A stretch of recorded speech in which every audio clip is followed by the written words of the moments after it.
Alrighty everyone, well game number 2 in this best of 5 series finds us on Cyber Forest LE.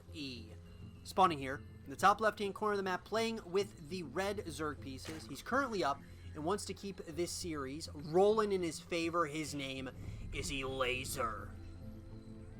And his opponent, spawning in the cross position, playing with the blue Terran pieces.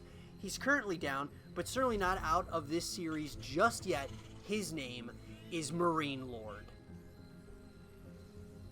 So guys and girls, I am very excited to see where this series takes us next, because game number 1 was a game in which it felt that Marinelord had really owned a good portion of the game. Like, he was in full control. It felt that it was his game to lose, and sure enough, Elazer, with the Nidus network switch, near that 10-minute mark, was able to seal the deal at around 13 minutes into the game, just by, of course, kind of throwing, that curveball at Marinelord, which was the Nidus network, and just starting to utilize it, and then also kind of, faking Marinelord out, as in not planning on using some of those Nidus worms, but just creating chaos in Marinelord's side of the map.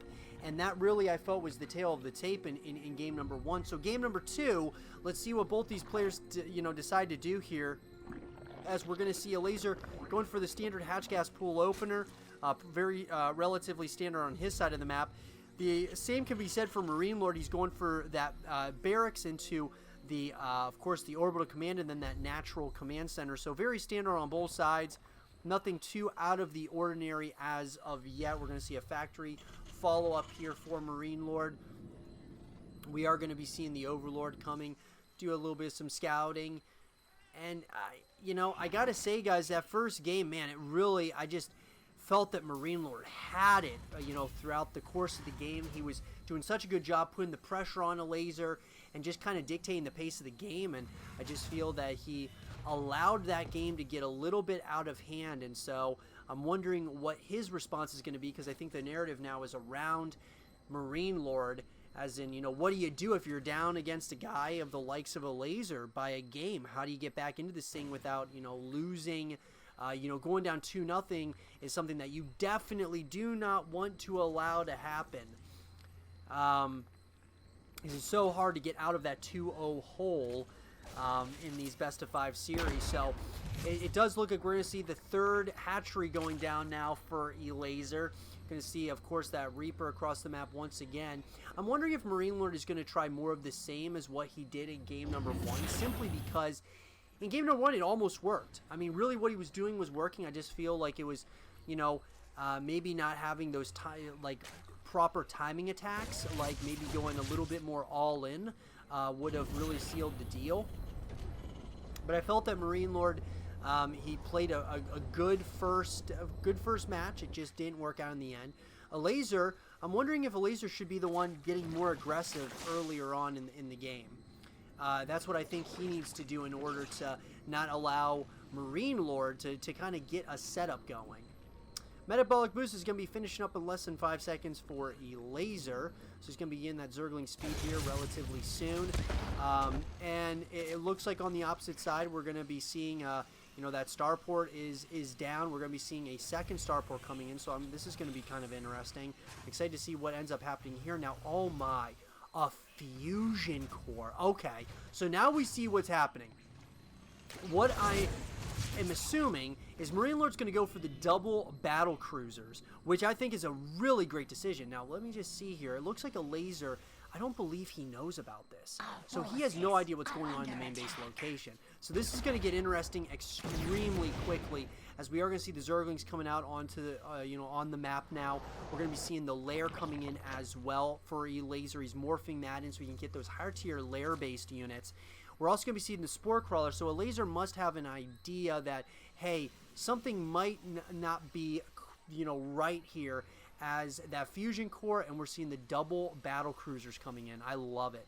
I love it a lot, because we're going to be seeing what Elazer decides to do on the defensive side. He's got a little bit some time for this, but I gotta say, it's going to throw him off maybe a little bit, but he might be expecting something like this because we are seeing, you know, those spore crawlers that are in all 3 of the bases.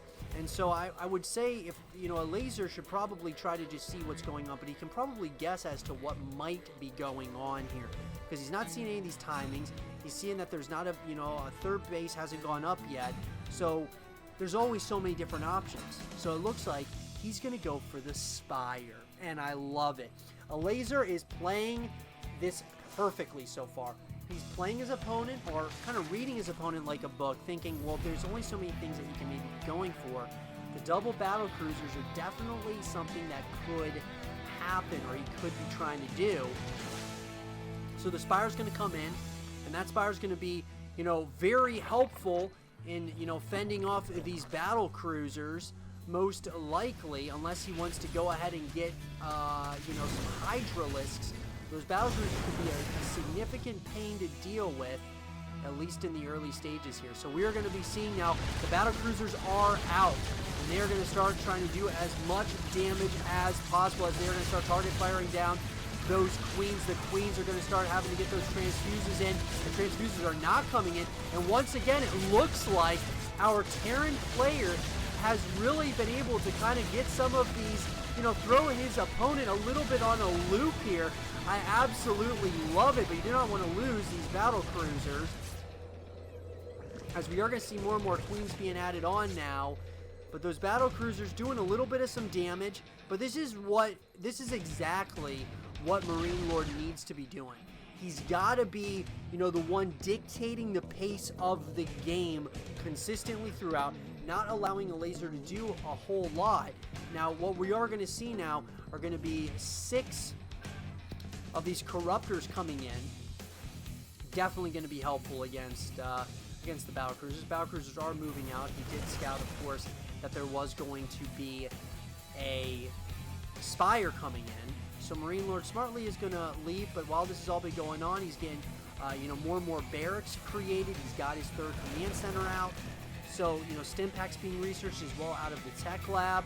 So we are starting to see exactly what these players, you know, kind of the techs of choice that they're going for. We're going to be seeing the Bailey Nest coming in now for Elazer.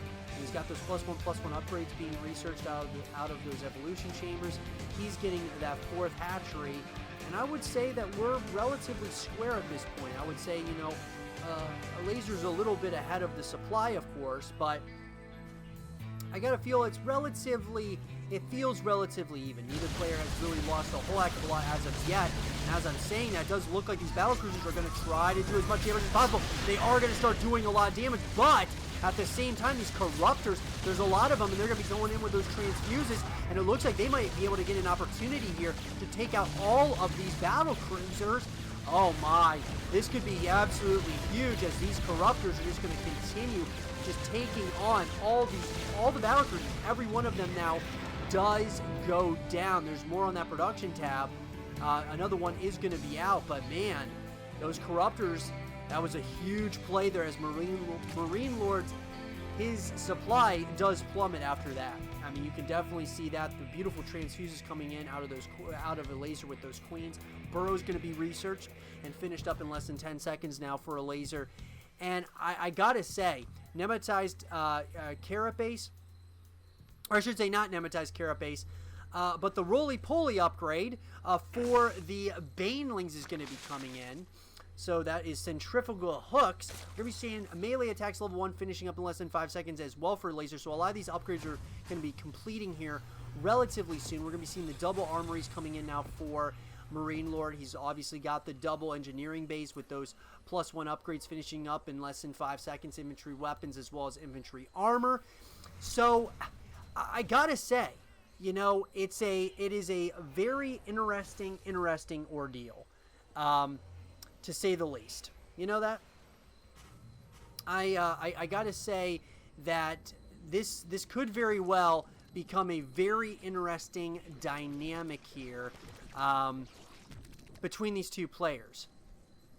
In all seriousness, we are going to kind of see what both these players are really made of, as we're going to be seeing the surround coming in now out of Elazer, who's going to get a nice opportunity there.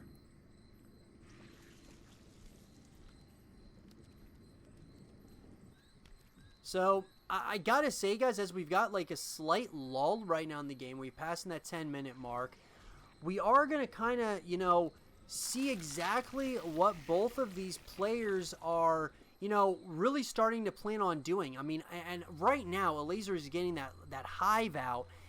This is starting to become scary unit composition that Elazer, or I should say Marinelord, is going to have to deal with here very shortly.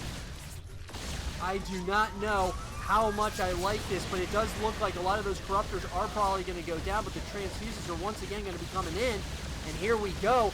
These Corruptors are just doing so much damage here, as once again, it does look like Marinelord is trying to stay in this game as much as possible. And these Corruptors, they're going to fly right on out of there immediately after almost dying there. But I got to say that Marinelord is still in this thing. He is certainly still in it, and that is without a doubt, right?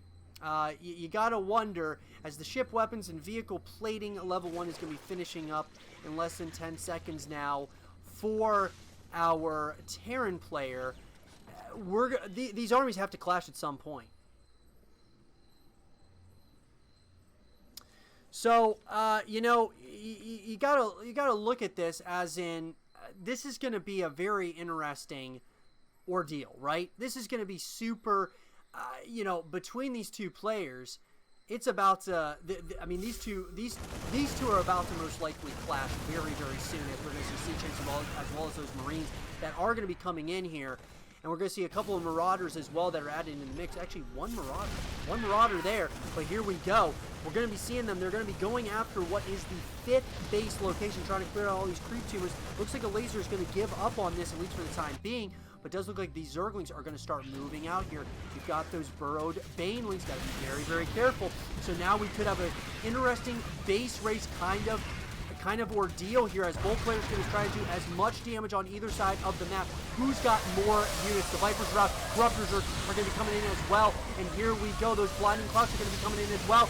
Oh my god, Elazer is doing a ton of damage. A hellacious push there by Elazer. Could have told the tale of the tape as the Adrenal Glands is finished up now, and he's got all red coming in. They are coming in hot right now. Going to try to close this thing out right here and right now, as Elazer wants to go up 2-0 against his opponent.